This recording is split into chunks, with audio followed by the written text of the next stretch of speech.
السلام علیکم ورحمۃ اللہ وبرکاتہ۔ دوستوں، رمضان شریف کا مہینہ جب آتا ہے تو ایک سوال اکثر پوچھا جاتا ہے کہ کیا انسولین سے، ڈرپ سے، انجیکشن سے یا ویکسین لگانے سے روزہ ٹوٹ جاتا ہے یا نہیں۔ اس بارے میں ڈفرینس آف اوپینین ہے علماء کے درمیان۔ کچھ علماء کہتے ہیں کہ ویکسین اور ان تمام چیزوں کے لگانے سے روزہ ٹوٹ جاتا ہے، جبکہ میجورٹی آف علماء کہتے ہیں کہ منفذ یعنی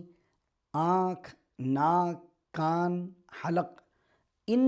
اورل راؤٹ سے اگر کوئی چیز، دوائی یا غذا اندر جائے گی تو روزہ توڑے گی۔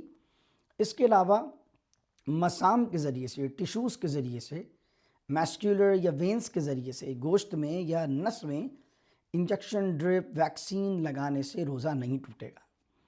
اب چونکہ ڈفرینس آف اوپینین ہے تو ہم اس پر یہ فتویٰ اور رائے دیتے ہیں کہ اگر ڈاکٹر یہ کہے کہ آپ کے لیے انسولین لگانا دن میں ضروری ہے، آپ کی طبیعت اتنی خراب ہے کہ آپ کو جو ہے وہ ڈرپ لگانا ضروری ہے، انجیکشن لگانا ضروری ہے، یا کوئی اسکیجول آپ کا اس طرح ہو جائے کہ آپ کو ویکسین دن میں ہی لگانا ضروری ہے، تو اس صورت کے اندر ہم پین کلر کی یا ان تمام چیزوں کی جو انجیکشنز ہیں، ویکسین ہیں،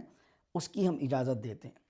لیکن اگر کوئی غذائی گلوکوز کی طاقت حاصل کرنے کے لیے، انرجی حاصل کرنے کے لیے نیوٹریشن قسم کا کوئی ویکسین لیتا ہے یا انجیکشن لگاتا ہے یا ڈرپ لیتا ہے، تو ہم اس کو کہتے ہیں کہ پھر آپ نے وہ روزے کے درمیان نہیں لینی ہے، اور کوشش کرنی ہے کہ اگر اسکیجول روزے کے بعد، افطار کے بعد ہو جائے تو پریفر ٹائم وہی ہے۔